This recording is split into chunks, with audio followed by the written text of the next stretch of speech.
Hello, and welcome to the Talent Empowerment Podcast, where we lift up people leaders so they can lift up their organizations. I'm your host, Tom Finn, co-founder and CEO of LeggUP. Together, we'll learn how to drive people innovation, how to transform HR into people ops, and how to secure buy-in to disrupt the status quo.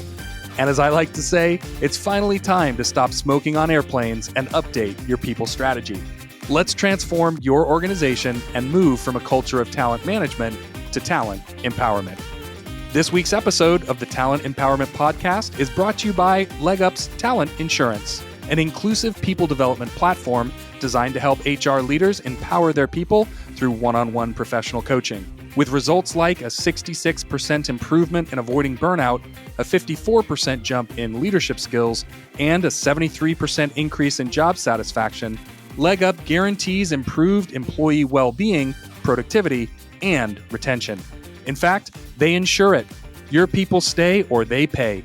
Visit LeggUP, that's LeggUP.com to learn more. And without further ado, this is Talent Empowerment. Welcome to the Talent Empowerment Podcast, ladies and gents, where we lift up people leaders so you can lift up your organizations. I am your host, Tom Finn, and today I have Kelvin Thomas in the room with me. Kelvin, welcome to the show. Awesome. Glad to be here, Tom. Thank you. And hello, everyone. Well, if you don't know Kelvin, today he is the Director of Coaching Experience at LeggUP. He is also an ICF certified professional coach himself, but he's had an interesting journey leading him into the coaching world, which is one reason we invited him onto the show today. In his past lives, Kelvin was the VP of Business Development and Ops at Pillar Center for Transformation and Work within the Pillar College. He was the head of retail marketing and in-store presentation for a small little company called Under Armour, and the brand director for another small little organization, the Body Shop International. Kelvin, we are so glad to have you on the show. I have worked with you for a little over a year and have nothing but respect and admiration. So if you're listening out there, you're going to figure out pretty quickly that Kelvin and I know each other from working together for the past year or so. Now, Kelvin, you've created measurable impact for employers. You've created measurable impact for LeggUP and our organization. But introduce yourself to everybody. How did this all get started for you? Yeah, thank you for asking. It's interesting and totally appreciate what you just shared. I think when I look back on my career, I can see the impact that I made, but at the time, maybe not so much. So I started my career with a organization that's no longer around, but Kids R Us. I was working in, I had actually, and I'll give you the story. You tell me if you want me to cut, but I was working. I went off to school. I wasn't doing great at college, and my father pretty much charged me like, you need to come home because you're doing nothing there. So I came back home, and I knew I needed to do something, and I needed to work. So I started in the store working at Kids R Us. I had some really great managers who invested in me, and 6 months into working at Kids R Us, I was promoted into a leadership training program to be an assistant manager. And when I was promoted into that position, I started down that journey of being trained to be a leader. And while I was in the store, I really just felt like I really want to be in the corporate office. I feel like that's the space that I would thrive in. And so I told my store manager, and at the time, unfortunately, they laughed at me and told me that was a nice vision, but not They laughed at you because you wanted to go from an in-store role to being in a corporate office. Absolutely. Told me that, don't worry about that. That won't happen for you. And it was wild. 3 months later, the director of marketing at the time for Kids R Us called the store and specifically asked for me, told me that he had a temporary position in his department and if I would be interested in filling the temporary role.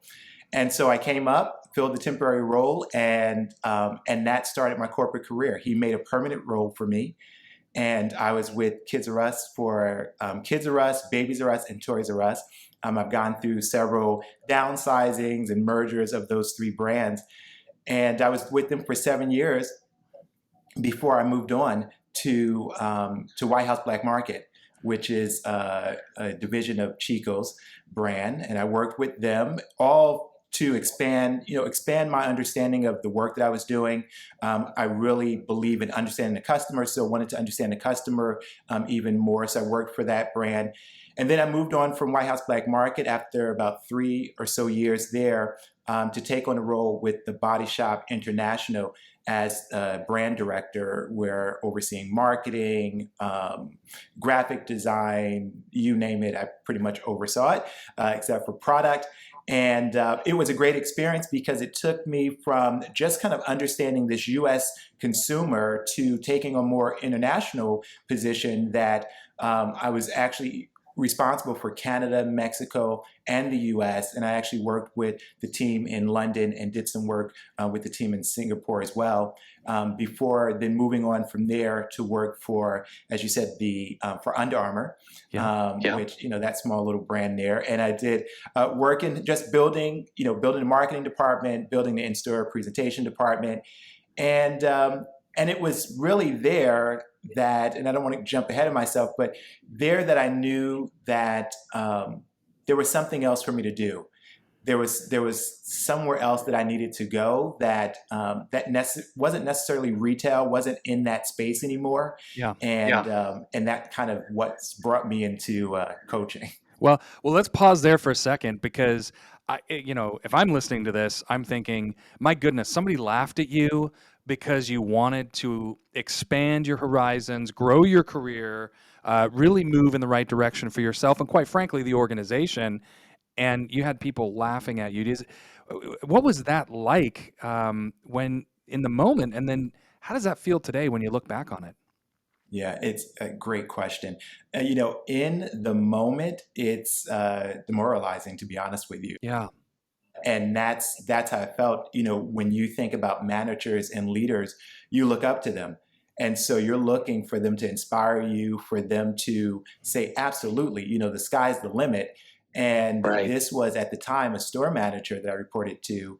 Her and another assistant manager literally laughed at me. And and I just think about my journey as I worked for that organization, which was a great organization. But at the same time, I faced a lot of challenges there where, I trained individuals. I was there for 7 years. I trained individuals that were promoted over me. And it took years before I finally got to a place, and it was it was a vice president who was a friend of mine, who one day I'm complaining to her about how I'm working and I'm training individuals and they're promoting these individuals over me. They continue to overlook me. And I'm looking for her to console me in this great way. Maybe, Kelvin, let's go out, have some coffee. It's okay. And she sat me down and said, Kelvin, I just want to let you do know you're responsible for your career. Wow. What a line. You're responsible for your own career. She's 100% right, by the way. Absolutely. She nailed it. How did that sit? Oh my gosh, Tom, I I don't think I spoke to her for a couple of weeks. I mean, I was so angry. I couldn't believe that she said it to me. However, when it actually landed, when that awareness hit, it was like exactly what you said. Wow, you are so correct. I am responsible for my career. And once I actually took hold of my career, it's been an amazing ride. Like, it's Wow. been an amazing ride. Yeah. Yeah, I think the takeaway for people leaders here, though, is don't laugh at anybody along the journey when they have dreams and aspirations. Whether you're managing a team in a retail environment or you're in a very serious corporate environment, we all have dreams and aspirations. My goodness, that's what this country and this world is based on: is people growing themselves and trying to do more. Certainly. For all of us. And so, my take is, gosh, that I'm sorry that happened to you. I'm genuinely sorry because I think that's, misplaced behavior in the workplace for sure. But it sounds like you took lemons, you made some lemonade, And then and then and then somebody helped you really understand that you're in charge of your career. Yeah, absolutely. I think, again, in the moment, didn't feel great, but once I understood that, it changed everything. I showed up differently at work. I took responsibility. And the other thing is that, of those individuals that were around me that were mentors to me, um, it made me really say, okay, yeah, they're investing a lot in me, and I want to show them, yeah, I'm going to keep pushing. Like that investment, you're going to get a return on your investment. And so I think that was a huge change in my life and even in my career. Wow. So then you move on. You go to other retail based organizations. Did you have a different experience at Under Armour? Were you in bigger roles? How did that feel? Years later. Yeah, absolutely. I think one of the things that stood out to me, just as I reflect on this, one is that I really had people to invest in me along my journey. And whether it was from the HR department or it was other managers or directors, in other departments, they saw, okay, this guy's serious. He wants to grow his talent, he wants to grow himself. And so, I always, as a coach, I'm always thinking about, how are we investing in other people? Because it really does mean a lot. My background and just even getting to that place, I didn't, starting my journey. I mean, now I'm in a doctoral program, but starting my journey, I didn't have my college degree. And, yet someone said, what, I'm not going to limit him based on, based on these things that I think he needs. I'm really looking at his talent and what he brings to the table. And I think that I started to see that when I moved to White House Black Market, just the support that I had there. And then that kind of followed me throughout my career. Yeah, I mean the message there is don't box people in based on their background, right? Or their resume that's partially baked. You got to give people a chance based on who they are, right, and their skill sets and what they can bring to the table for the organization, which is so critically important. So you're going through your career. You're moving up the ladder, and you've mentioned this a couple times. You said, "Oh, I'm a coach. I'm a coach. I'm a coach." What in the world does that mean? What is a coach? What does that look and feel like? Yeah. So, the way that I like to explain what I do for people is I'm really a partner. I'm a thought partner. Another way I like to say it, I'm a champion. I'm someone who walks with an individual along their journey, whether it's a professional development journey, whether it's the life journey, and helping them to really unlock their full potential. And it's interesting. When I was working for Under Armour, I think it was about 2012. I had been doing a lot of work in developing teams, in all of the roles that I was in, and I had people that reported to me. I developed my teams, and I believed in that because someone believed in me. And it was probably in 2012 that I came across this whole idea around coaching. And as I was talking to a friend, I'm like, that's exactly me. Like, this is what I do. This is what I'm passionate about. And I, in my head, I made that decision. I'm going to follow this because it's really pulling me. And so in 2013, I made the decision to enroll in a program, really great program, to become a certified coach, ICF certified coach, and and it allowed me to do exactly what had been done for me. Pouring into individuals that have talent, have unique backgrounds, or they may have great backgrounds, but they're somewhere in their life they're stuck, and they want to grow within their organization, within their life, and it allows. And I become that partner to help them unlock that. Well, I think the question I would ask is this useful for HR and people leaders? Do HR people and leaders of people, do they need a coach, or are they just fine on their own? Oh, that's another great question. I think and I don't want to sound coy here. I think everyone needs a coach. Everyone needs a coach. We as individuals and as humans, I mean, we have blind spots. That is just part of who we are. That's how we are made. And so, a coach helps you to see what those blind spots are, helps you to be able to see what your roadblocks are. That's those things that are getting in the way of your success. Emotional intelligence. I've been reading this book for some of the classes that I'm in today, and this emotional intelligence. It talks about the fact that we have a pattern. And as much as we may want to get outside of that pattern, unless we have a thought partner, unless we have someone to help us to see the things that we do and how we show up, and then evaluate and learn from that pattern that we keep repeating, that we'll never get out of that. And so that's not just for employees. That's or for the coordinator. That's for everyone within the organization. We all have those patterns, and a coach helps you to kind of unlock that. Is the term coach a little burnt from the market? I mean, I feel like everybody's a coach, right? Like, I'm a coach that puts in garage doors. I'm a coach for LinkedIn marketing. I'm a coach for podcast hosts. I'm a coach for, cutting your grass. And I feel like everywhere I turn, everybody wants to tell me they're a coach and then somehow invoice me for that, right? So I think there's always an economic push behind it. How do we get away from this idea of everybody's a coach? You can just slap coach on the back of your name or on the front of your business, and all of a sudden you have something to sell. Right. Yeah, that's a great question. And it's challenging because the market right now, there is such a demand for coaches.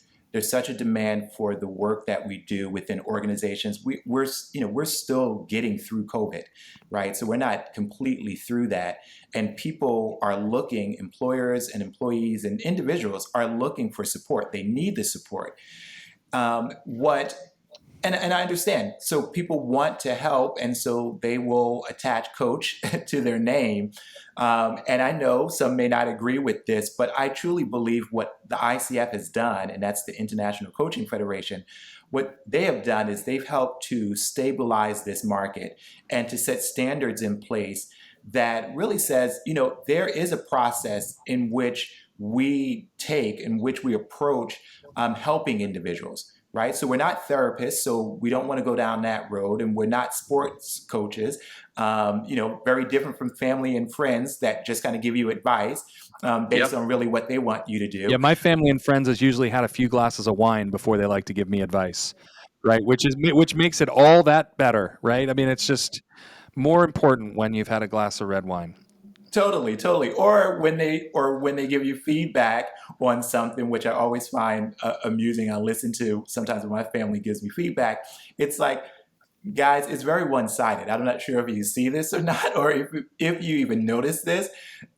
Somehow it always ends in a positive for me, where I'm like, it's good. But sometimes you need someone, that critical thinking to help you think through some of those things. Yeah, so let's unpack that a little bit. So the ICF, for those that don't know, International Coaching Federation, as Kelvin mentioned, is an organization really designed to set standards in the coaching space, and it is for personal and professional coaching to improve the lives of others. And there are real standards, real tests, real continuing education, and it's a real thing in the marketplace. It's certainly something that, as an organization, LeggUP has relied on to make sure that the quality of the people that we engage with is at a very high quality. Just like an accountant or an attorney in that space as a professional, there are very professional coaches that take their careers incredibly seriously, and you do a great job. So now I can step off my soapbox. Now that I've public service announcement, everybody. Let me step off my soapbox. So let's go back to sort of your early career. We talked about don't box people in. Really, your past resume shouldn't prescribe your next role. So you and I met a little over a year ago. and you were working at a university at the time. Absolutely. Which is interesting in itself. It's so interesting in that my entire career has been in retail and some level, retail marketing, branding, those things. And here I am at a university. My, life journey takes me there. I'm at a university where, and I held several roles. I was head of marketing. I was the executive vice president of that university, literally overseeing all staff, the entire team there. And then before transitioning to LeggUP, I was the vice president of business development and operations for the Wow. organization. And so what's interesting, there's nothing in my past that would suggest that I would be there. Nothing. And which I also for me, it's like, we have to release these limiting beliefs of what someone can bring to us and the value that they can add. And I think, that move for me into the university was all about that. It was about releasing for myself limiting beliefs, how I maybe couldn't show up there, or what I possibly couldn't do there, but then also for the members and staff there to, not limit me based on my background.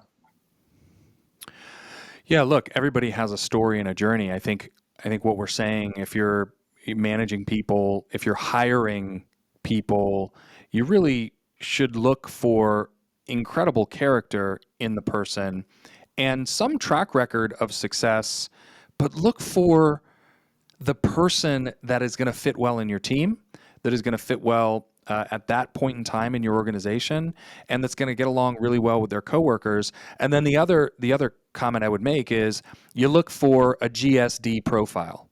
And if you don't know what that is, earmuffs if you're under 18. A GSD profile is get shit done. It just means that you come to work with some energy and some fire, and you are looking forward to being there and getting things done. And so that's what I look for, the GSD profile, with a lot of kindness sprinkled in and a lot of talent as well along the way. So I think that's the takeaway, really, Kelvin. So so tell me about LeggUP. You run the global network of coaches for LeggUP. How does that work? Yeah, so it's interesting. I was thinking about this prior to us getting on the line, is how my entire background totally fits in this role that I'm in, right? So my marketing, business development, operations role, all of those things, it's a perfect package in the work that I do today. And so in overseeing this, global network of coaches, it's really to build out, I build out a team of coaches to support our enterprises and the members that enroll in our programs. And what's important is to ensure that we have coaches on the network that not only are ICF. I think that's, a lot of times I don't want to make that the only standard. That is one of the standards. I think someone who has a professional background that can relate to individuals where they are. They have their own story of triumph, right? They understand, or they're in that process of understanding themselves, because that's the first thing. You have to understand yourself to be able to help and to understand others. And so our coaches are constantly trained. We do a monthly webinar teaching them all types of skills to be able to really help our members and those enterprises unlock potential. And, I think, that word and even that phrase, unlock potential, we hear it so much, but that's exactly what it is. Everyone has more that they can bring to the table. There's more that they can do, and not so much from a work, more work that they can do, but yes, they can be more productive. But they can really help to add to the growth and the development of the organization, but they have to be unlocked. There's spaces and places within us that hold us back from bringing all of ourselves to the table. What do you say to HR leaders that respond and think that's hokey? right? I mean, there's got to be a portion of people out there. I can tell you, I've talked to them that think, well, coaching. Do I really want to help my people? Is this a real serious science? Is it really gonna develop anybody? What do you say to those folks? Um, well, that makes me nervous because I hope that you're not the leader of people. Because to question if an investment in someone's development is going to yield results or if that's going to help, and especially from the coaching perspective, which I think there's enough statistics and enough information out there. And if you have any questions, just go visit the LeggUP site. And you can see for yourself that it makes measurable differences. There, you can literally measure the difference for an individual when they start a coaching program to the end of their coaching program, and you can see how that needle is being moved. So, yeah, I would ask you to reconsider one. In all kindness, in all fairness, one, the role that you're in, because maybe that's not the right That's role. right. Yeah. If you're thinking that you don't want to help your people, maybe you are in the wrong job. In a nice way, that we don't want to take jobs that aren't good for us either, right? We want to be in roles that lift us up and our organizations. And if people are feeling that way, there's probably a different job within the organization that would be better for them. Yeah. Tom, what's interesting, and sometimes when we're speaking to HR leaders, we come across this.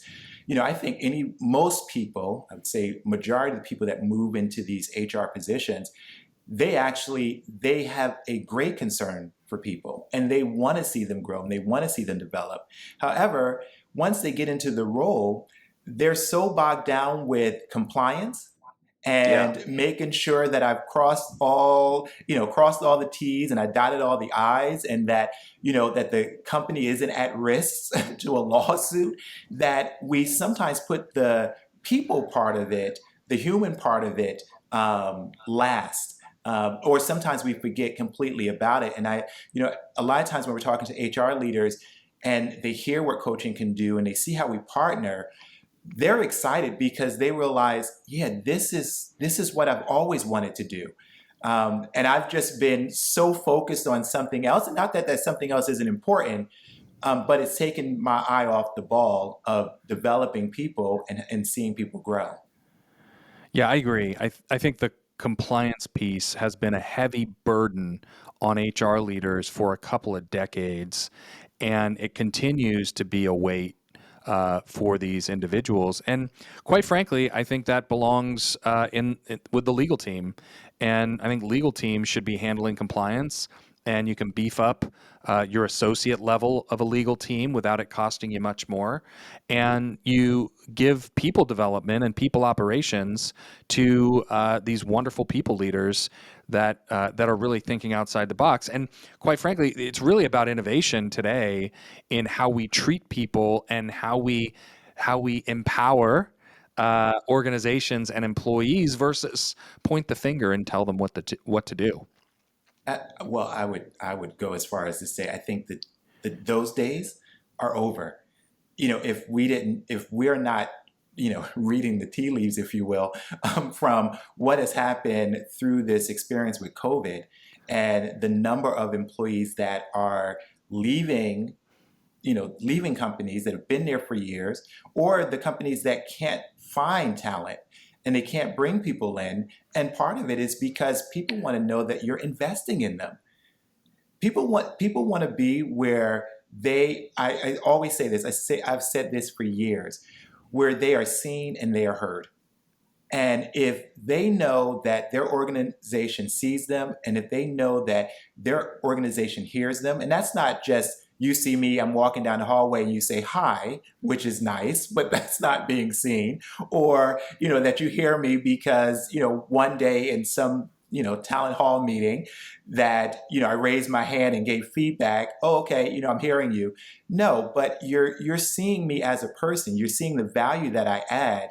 And we're creating a partnership to say, you know what, I want to invest in that. I really see you. I see where you want to go. I see where you want to develop or who you want to develop into. And yeah, I want to be a part of that. I think Yeah. it's Yeah. what's key is this whole idea. And another thing I've always talked about is, when I join an organization, including LeggUP, when I joined, for me, it's about a partnership. It wasn't, oh, this is my employer, because we're doing two things.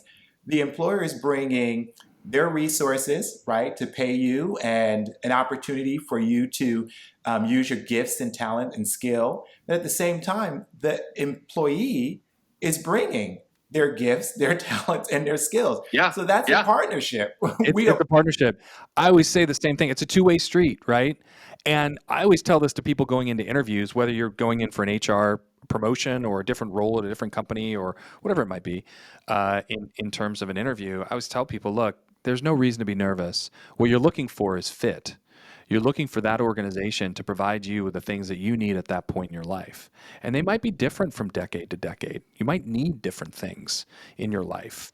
And it's got to be a two-way street. So don't be nervous, because you should be interviewing the employer as much as the employer is interviewing you. And I think some people tend to feel like, oh my gosh, I'm on the spot and I'm being interviewed, and then we get the nerves and the anxiousness and the anxiety, which really, if you just turn the cup a little bit and look at it a little bit differently, I think you're very much in the driver's seat as an employee. Yeah, yeah, it's interesting. I think about my transition in my interview process, even with LeggUP. I connected with you, great conversation. Then I connected, at that time with your senior vice president, great conversation. And then we spoke again. It was like, okay, who do you want to talk to? I'm like, okay, well, I'd like to talk to a few more people. And we put that list together. And those conversations they were so fulfilling. First, it was so telling of the type of organization I was stepping into, because nothing was off limits. I could have spoken to anyone, and I spoke to a lot of individuals within the organization. Yeah. And a lot of it was just to get a feel for, yeah, what do you like about this place that you work, and what motivates you, and why do you keep coming back? And listen, I know a lot of the technical things of, what the sales team needs to do and the marketing team and the tech team. However, it was more than that. I wanted to know what was happening for the people within the organization. And when I saw, no, there's a true investment and there's a true concern for them, it's like, yeah, this is what I want to be a part of, because I know what I'm bringing to the table, right? Just like I think for HR leaders, I think that's one thing that's important. Like, you also want to know that the individual that you're interviewing, they do have a realization of what they're bringing to the table. Because that's what's going to make the difference. Well, it's cultural, right? It's all about culture within an organization and within a team. And I've been in bad organizational cultures and wonderful team cultures inside that organization. And I've been in the opposite too. I've been in massive companies that have incredible culture. I just happened to be on a team that had maybe not the best leader on it, and or quite frankly, maybe the leader just kept changing, right? And the organization had a great culture, but I just was in a spot where I had new boss after new boss after new boss after new boss, and I know there are some people out there that can that resemble that remark for sure.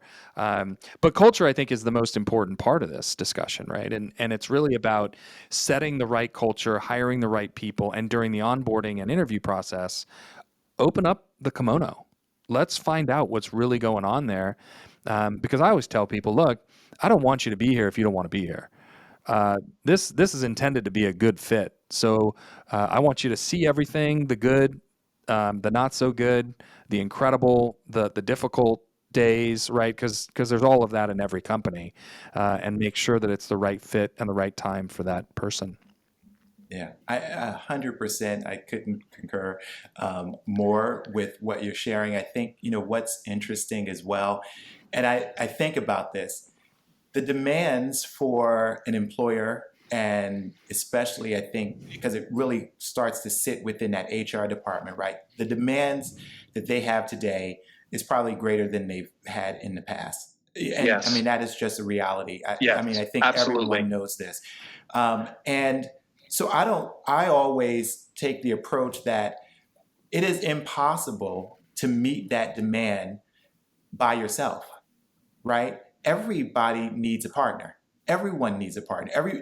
I think as humans, we develop, we become our best selves in partnerships, right? Whether Yeah. that's friendships, whether that's in family units, whether that's, working for someone, however that is, we become our best selves in partnerships because it allows us to see ourselves. It allows us to see where we may need to improve or what we may need to develop. And I think, for HR leaders, my hat goes off to them. I understand it. They are probably stretched thin, definitely stressed with all of the demands of bringing a new workforce in, figuring out, how do you do remote and, working from home and all of those things. Um, and organizations, and I don't want to seem like I'm trying to plug this, but I know what coaching can do. And so finding an organization that can support you, like I think we do here at LeggUP, I think it's extremely important.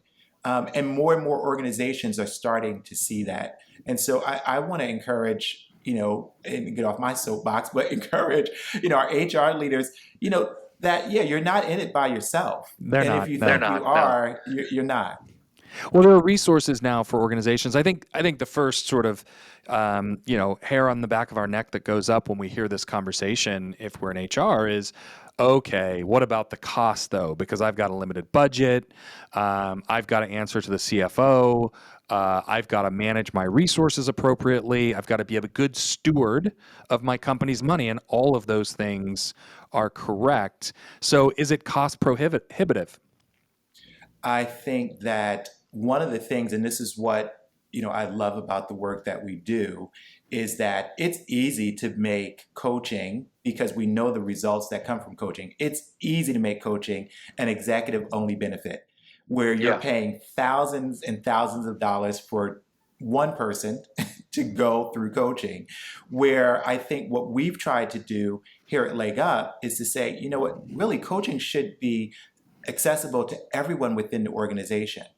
And so I think what you and Victor have done very well, you've designed a business model that allows anyone to play at almost any level, which is unheard of. I'm going to tell you, prior to coming to LeggUP, I own my own business and I did coaching and I know how much I charge for coaching. So, because I know the results that it yields. And so, to say, okay, now this is accessible to almost anyone within, the organization, I think that it's massive. And so I would say, no, it's not cost prohibitive. I think there is enough options that that an HR leader or an organization can work through with us to find the right mix for them.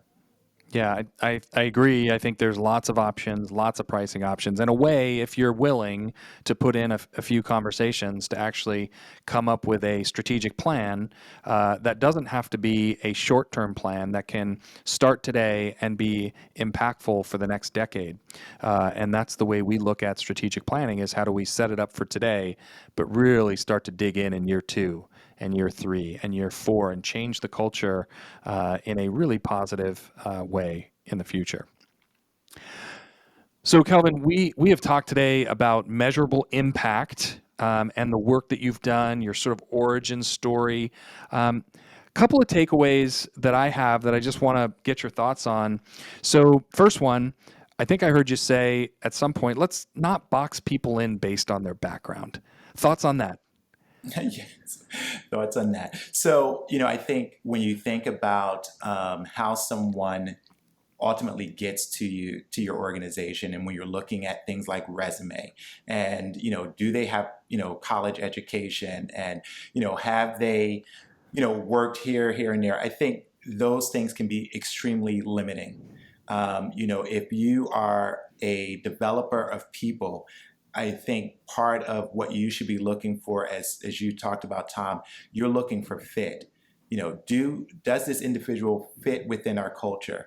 Is this individual hungry to develop and to grow? And I think grit is important. We don't talk about Yep. that, but grit is important. Oh yeah. So and you're looking, clearly talent is important. You're hiring people to do a job, so I'm not taking that away. But I think we need to expand that a little bit more. I think early in my career, I I didn't want to think this, but in hindsight, looking back at it, I can see that, I think, race played a part in some of the promotions that I didn't get. And some of the areas that I wasn't brought in. And I also realized that in almost all of the organizations that I was in, that within the level that I was on, I was the only African American, right? Wow. So I also understand that pool is also very small as well. Well, I think race is a big topic, and backgrounds and all of the different socioeconomic groups play a role, and it's going to happen in organizations. I just hope that we're turning the corner where it plays less of a role, and we're starting to see equal footing for everybody, no matter what your affinity group is. That we're all on the same playing field, going for the same jobs, and being judged based on our talent, our ability to communicate, our grit, as you said, our GSD profile. All of the good things about human behavior, and some of those dated legacy components are starting to drift away. Yeah, absolutely. Absolutely. So, Kelvin, what's one thing that you have done to invest in yourself in the last year that you feel really good about, that you would like to share with our audience? So one thing that I've done to invest in myself, well, one, I believe all coaches, and I say this to our coach community, all coaches need a coach. There's no question about it. If you're coaching other people and you're not being coached yourself, you're limiting yourself, and I don't think you're showing up authentically for the people that you support. And then another thing, because I do believe in learning, and I'm a lifelong learner, I recently started a doctoral program. And so that has been just an amazing experience, because it's in the area of coaching and the work that I do. And so really expanding not only my understanding, but really understanding just additional things that, what makes us as humans tick, and really how to unlock even greater potential within individuals. So that's kind of where I've been investing my time and my mind. Kelvin, I love it. And if somebody wanted to get a hold of you and have a chat with you, or just connect with you, what's the best platform to do that on? You can do that on LinkedIn. You can also reach out to me at kelvin.thomas@leggup.com. Okay, terrific. And we'll put that in the show notes for those that are driving. We don't want you to pull over and try to type that into your phone. We will put that in the show notes for everybody. Kelvin, I want to thank you for joining us today. This has been a terrific discussion. I really feel like we got under the hood in some areas of coaching, but really around measuring impact, treating people the right way, growing teams. So this was a really lovely discussion, and really appreciate having you on the show. Well, thanks for having me, and hello again, everyone. Hopefully you walked away with something that's going to help you and your team.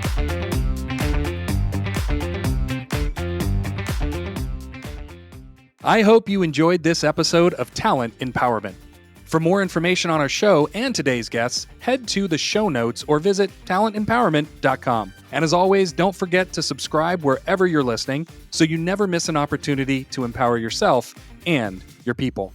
And if you enjoyed today's episode, please leave us a 5-star review. It really helps the show grow.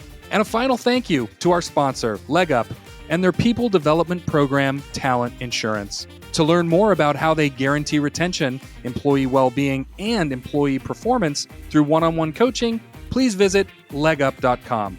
That's LEGGUP.com.